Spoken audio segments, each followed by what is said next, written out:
May batang nangarap sa simpleng tahanan siya'y lumaki. Walang yaman na may pagmamalaki, ngunit pag-asa'y sagana sa kanyang tabi.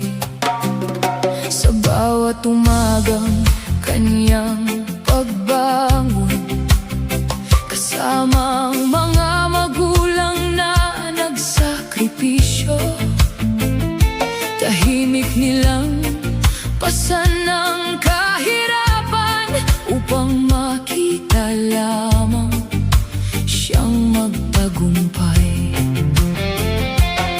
Kahit kapos ang buhay noon, hindi nila pinabayaan ang pangarap.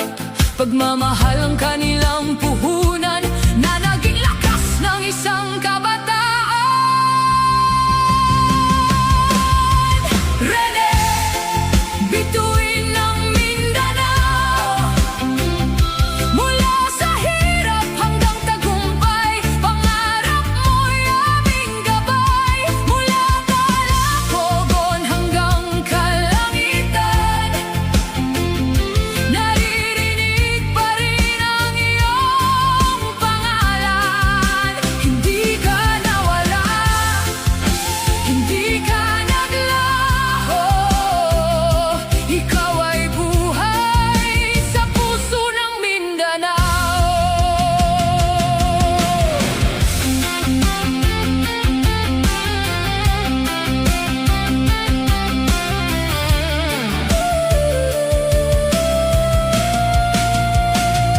At nang dumating ang tagumpay, buong Mindanao ay kanyang pinasaya.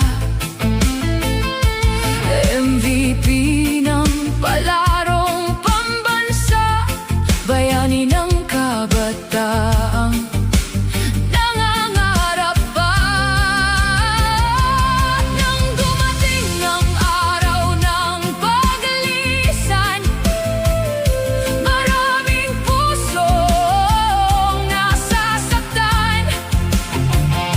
Bakit ang isang batang puno ng pangarap ay agad kinuha sa murang edad? Ngunit sa bawat luhang pumapatak, may alaalang hindi mabubura. Isang anak na naging dangal ng kanyang ama, ng kanyang ina, at ang buong Mindanao.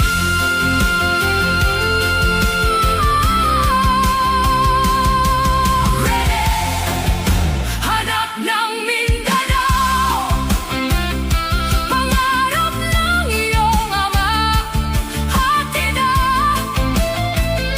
Maaaring nawala ka sa aming paningin, ngunit kailanman hindi sa aming damdamin.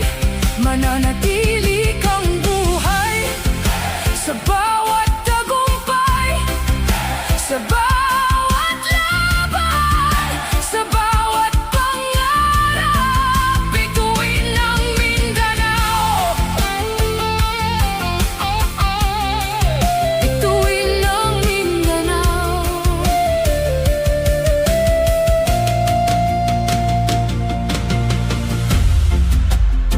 At sa bawat pagsikat ng araw sa Mindanao, may isang pangalang hindi malilimutan. Rene Claire Pobet Paterbonia,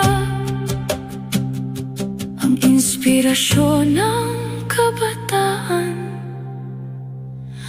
ang bituin na